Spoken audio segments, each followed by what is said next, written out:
Aloe vera জেলের সাথে এই দুটি জিনিস মিশিয়ে যে এত ভালো গ্লো আসবে আমার আগে জানা ছিল না। হ্যাঁ বন্ধুরা, আমি ঠিকই বলছি, ঘরোয়া ট্রিটমেন্ট এটা মাত্র দুটি জিনিস দিয়ে অ্যালোভেরা জেলের সাথে মিশালে তারপরে দেখবে এত ভালো গ্লো চলে আসবে, পার্লারের মতো ঝকঝকে কাচের মতো কিন্তু একদম স্কিনটা হয়ে যাবে। তো চলো ভিডিওটা শুরু করা যাক। আমি এখানে প্রথমে একটা কাচের বাটির মধ্যে গোলাপ জল মিশিয়ে নিচ্ছি। গোলাপ জল দেওয়ার পরে আমি অ্যালোভেরা জেল ইউজ করছি। অ্যালোভেরা জেল তোমরা যদি ইউজ না করে থাকো তাহলে কিন্তু অ্যালোভেরা যে আছে, অ্যালোভেরা গাছ থেকে অ্যালোভেরার যে ভেতরের অংশটা সেটা নিয়ে নিতে পারো। তারপরে আমি 1 চা চামচ দুধ নিয়ে নিচ্ছি, কাঁচা দুধ এটা।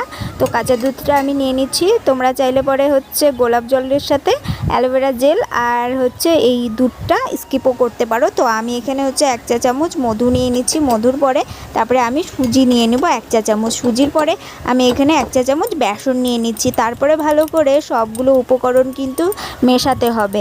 আর একটু দানা দানা থাকবে, কেন কি আমরা যে সুজিটা ইউজ করছি সেই সুজিটার জন্য কিন্তু দানা দানা থাকবে। আর সুজিটার কারণেই কিন্তু আমরা যখন অ্যাপ্লাই করব মুখে তখন কিন্তু একদম স্কার্ফের মতো স্কার্ফ হয়ে আমাদের ভেতরে যে নোংরা ভাবটা আছে সেটা কিন্তু একদম মুক্ত হয়ে যাবে। এখন আমি ফ্ল্যাট ব্রাশের সাহায্যে পুরো মুখের মধ্যে কিন্তু অ্যাপ্লাই করে নেব। তোমরা চাইলে পরে আঙ্গুল দিয়েও এটাই করে নিতে পারো। তো আমাদের যে মুখের মধ্যে যে ট্যান পড়ে, মুখের মধ্যে যে শুধু নোংরা থাকে সেটা কিন্তু নয়। তোমরা চাইলে পরে গলার মধ্যে দেখো, গলার মধ্যেও কিন্তু আমাদের স্কার্ফ করার দরকার, ফেসিয়াল করার দরকার, ফেস প্যাক লাগানোর দরকার। তো একটু বেশি করে করবে যাতে গলার মধ্যেও যাতে হয়ে যায়। তারপরে যেখানে মনে করো কালো ছোপ ছোপ দাগ আছে সেটাও কিন্তু এটা ব্যবহার করতে পারবে। এটার মধ্যে খানিকটা একটু লেবু চিপড়ে নেবে, তাহলে কিন্তু ব্লিচের কাজ করবে। আর খুবই ভালো এই ফেস প্যাকটা।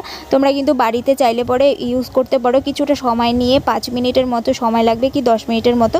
তো এখানে দেখো আমি পুরো মুখের মধ্যে লাগিয়ে নিয়েছি। তো এখন আমি 5 থেকে 10 মিনিটের মতো রেখে দেবো। তারপরে আমি একটা ওয়াটার স্প্রে বোতল নিয়ে নিয়েছি। তোমরা চাইলে পরে হাতের মধ্যে একটুখানি জল নিয়ে তারপরে কিন্তু এই ম্যাসাজটা করে নেবে, স্কার্ফটা করে নেবে।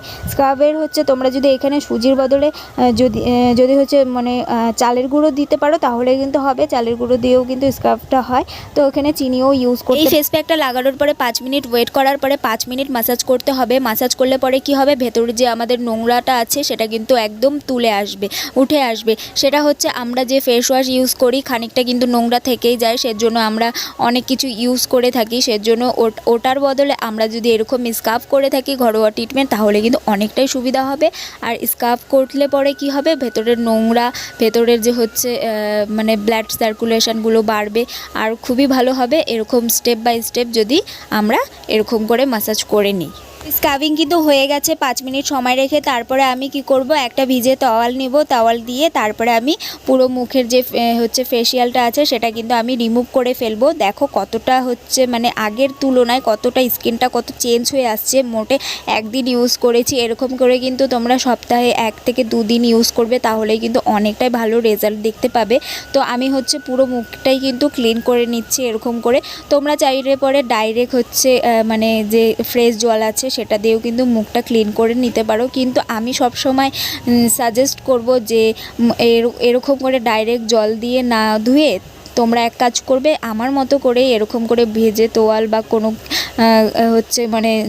কাপড় দিয়ে সেটা নিংড়ে তারপরে কিন্তু জলটা যে থেকে যাবে সেটা দিয়ে কিন্তু ভালো করে মুখটা ক্লিন করে নেবে, তাহলে আরও ভালো রেজাল্ট দেখতে পারবে। তারপরে কিন্তু আমি কি করলাম, ফ্রেশ জল দিয়ে মুখটা ভালো করে ক্লিন করে আসলাম। তো এখানে একটা ময়শ্চারাইজার ক্রিম লাগিয়ে নেব। তো এটা নায়কা থেকে আমি অফারে পেয়েছিলাম। তোমরা অফারে না, সরি, গিফটে পেয়েছিলাম। তো এটা আমি অ্যাপ্লাই করে নেব। তোমরা যে কোনো ময়শ্চারাইজার তোমরা যদি ইউজ করে থাকো যে কোনো, তো ওটাই তোমরা অ্যাপ্লাই করে নেবে। আর ময়শ্চারাইজার ক্রিমটা লাগাতেই হবে। আগের তুলনায় কিন্তু অনেকটা ক্লিন হয়ে আসছে। আমার মুখটা আগে কালচে ভাবছিল, তো আমি কিন্তু একদিন ইউজ করেছি, তাতেই দেখো কতটা ক্লিন হয়ে আসছে। তোমরা চাইলে পরে এটা রাতেও ইউজ করতে পারো, এই ফেস প্যাকটা, বা স্নানের আগেও তোমরা ইউজ করতে পারো। দেখবে অনেকটা ভালো রেজাল্ট দেখতে পাবে তোমরা এরকম ঘরোয়া যদি ট্রিটমেন্ট করো। আর আমি যে ইনগ্রিডিয়েন্টসগুলো ইউজ করছি সেগুলো কিন্তু আমাদের স্কিনে সবটাই সাহায্য করবে। যেরকম আমি হচ্ছে দুধ নিয়েছি, দুধ কিন্তু ক্লিনজিংয়ের ক্ষেত্রে সাহায্য করে। আর এখানে আমি হচ্ছে সুজি নিয়েছি, স্কাবের ক্ষেত্রে সাহায্য করে। আর হচ্ছে মধু নিয়েছি, মধু যাতে আমাদের গ্লোটা অনেকটা সাহায্য করে, গ্লো করতে সাহায্য করে। আর এখানে বেসন নিয়েছি, বেসন হচ্ছে আমাদের যে ভেতরের যে ময়লাটা আছে সেগুলো কিন্তু অনেকটাই দূর করতে সাহায্য করবে। আমি কিন্তু এরকম নতুনত্ব ভিডিও দিতেই থাকি, তোমরা আমার চ্যানেলটা সাবস্ক্রাইব করে পাশে থেকো আর পাশে থাকা বেল আইকনটা প্রেস করে দিও। আর কোনো রকম যদি হেল্পফুল হয়ে থাকে আমার এই ভিডিওটা তাহলে একটা লাইক করে যেও। চলো টাটা, দেখা হচ্ছে নেক্সট কোনো ভিডিওতে। সবাই ভালো থেকো এবং সুস্থ থেকো। চলো টাটা।